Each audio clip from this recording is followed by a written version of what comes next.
Jenis puji Allah ada 4 jenisnya. Pertama, puji Qadim alal Qadim. Keduanya, puji Qadim alal Hadits. Ketiganya, puji Hadits alal Qadim. Keempatnya, puji Hadits alal Hadits.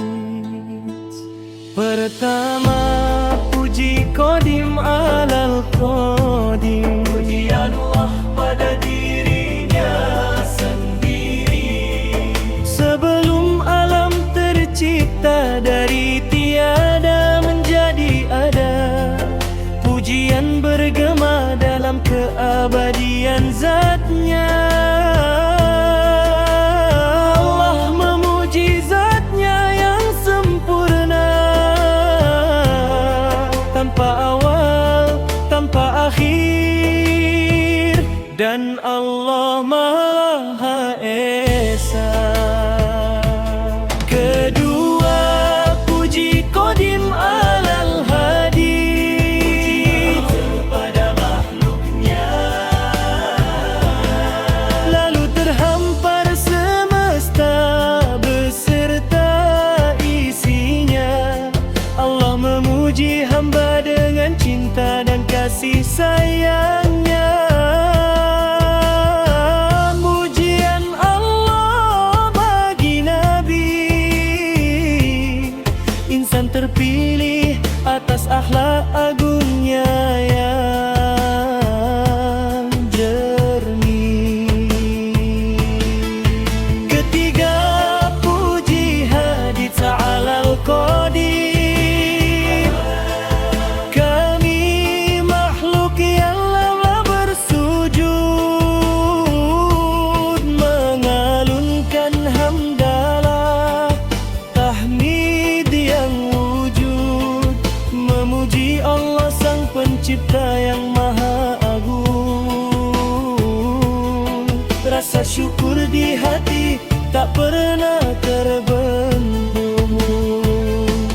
Keempat, puji Hadits alal Hadits. Makhluk pada makhluk, terucap syukur dan puji antar sesama. Kebaikan insan, nikmat yang diterima, namun hakikatnya puji ini kembali kepadamu ya Allah, Tuhan Sang Pemilik puji sejati. Pertama, puji Qadim alal Qadim. Puji Allah pada dirinya sendiri. Sebelum alam tercipta dari tiada menjadi ada, pujian bergema dalam keabadian zatnya. Allah memuji zatnya yang sempurna, tanpa awal, tanpa akhir, dan Allah Maha Esa. Kedua, puji Qadim alal Hadits. Pada makhluknya, lalu terhampar semesta beserta isinya. Allah memuji hamba dengan cinta dan kasih sayangnya. Pujian Allah bagi Nabi, insan terpilih atas akhlak agungnya yang jernih. Ketiga, puji Hadits alal Qadim.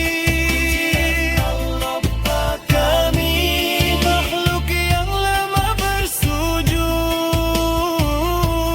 mengalunkan hamdalah, tahmid yang